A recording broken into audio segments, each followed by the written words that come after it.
Well, as usual, had to make an adjustment to my run schedule. So it's Sunday. The gym is closed on Thursday. And so this week I was supposed to do 4 miles, 9 miles, 4 miles, I think 2 rest days, and 13.1. But once again, the temperatures are going to be getting down into the freezing or below freezing and not getting above them until this weekend. Well, this weekend is Christmas and my husband's birthday. So doing a minor adjustment, I did the 9 miles today, and then the next 2 days I'll do the 4 miles, and then on Wednesday I'll do 13 miles. If there's anything that anyone, especially me, can take from this, is that you can still be successful even if you can't 100% stick to exactly what your plan looks like. Life happens, you got to be able to make adjustments, and so that's what we're doing. And so the one nice thing is it means I got the 9 mile run, which is the second longest run of the week, out of the way first day. So the next 2 days can take it a little bit easier, do 2 4 miles, and then get ready to get on the treadmill for 2 solid hours.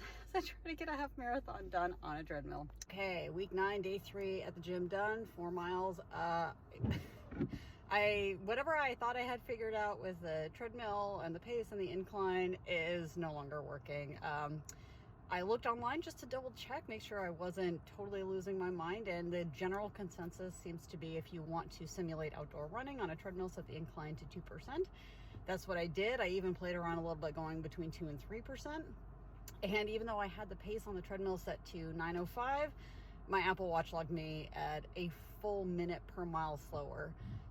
Yesterday and today I only had 4 miles, and so I decided to run until my Apple Watch said I hit 4 miles, which means I did like 4.5 miles yesterday and almost the same distance again today. Tomorrow I have the half marathon run, and if I set the treadmill to 9:05, I will finish in pretty much exactly 2 hours. And for tomorrow, partly because the treadmill time limit is 120 minutes, so it is 2 hours, I'm just gonna go until that says I've finished. I'm not gonna add an additional 1.5 miles to my training tomorrow. I don't think adding a bunch of extra miles overall to the training is the best idea, so we're just gonna see how it goes. Adventures in Running week 9 done. I actually finished the run yesterday. Well, welcome to the first day of winter. This is what it looks like in my gym parking lot, which is why I'm wearing the boots and carrying my shoes. Now, after my workout, time to get in the car and warm up. Not my favorite, I'm gonna be honest. The only thing that made it bearable was I had my iPad where I downloaded a bunch of episodes of a show that I like, and I just kind of tried to zone out and watch the show as I went. I did also take a quick video of the distance on the treadmill, which I'll try to put in here. What was really strange, I noticed as I was looking through my Apple Watch, is that as my cadence slightly increased, like from 174 to 176, so like very similar cadence, and my heart rate increased, my pace decreased. And so I've tried to look online. I honestly just want to like grab an Apple engineer and sit them down and be like, okay, how are you guys actually calculating running distance on indoor runs? Because I can't seem to find. The only thing I can think of is that maybe it's heart rate based. My heart rate, because it's basically flat, like I'm setting it at a 2% incline, which is the equivalent of running on flat ground outdoors.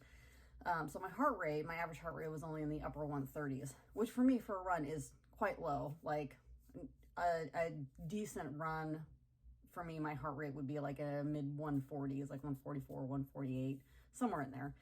So I'm wondering if it's basing the distance off of heart rate. But again, then my heart rate went up and my cadence went up and my pace went down. I did reset the calibration settings. I should have like more than 4 years of running outside data on my Apple Watch, but I thought, it can't hurt because it's really, really inaccurate right now. So my 13.1 miles on the treadmill, like based on what the treadmill said, and I did not hop off. I had my hydration vest on so that I wouldn't have to at any point like hop off or slow down to, take a drink of water or whatever. And so that 13.1 translated to 11.95 on my Apple Watch. So you know, at this point, I don't know that there's really anything I can do to fix it. I've tried, I've done my best. I've played around with the incline. I've tried to play around with my pacing and my cadence, and it doesn't really seem to make any difference. By the way, that cadence, that 175, 176-ish, you know, steps per minute, that is identical to what I have outside. So I have no idea why it thinks I'm going so much slower on a treadmill. Honestly don't. Anyway, the snow is still here.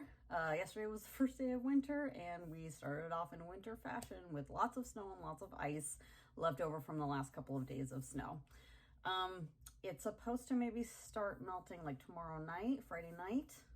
Does look like it's probably gonna rain. We may have some thunderstorms. I know some people go running out when it's even like this, where it's super like snowy and icy. And my biggest concern, like falling, obviously I don't want to do that, but I also don't want to get hit by a car because the car couldn't stop. Next week is my longest run. I think it's going to be my longest run since my marathon, maybe, because it's a 3-hour run. And I hope you guys have a great holiday and a great week.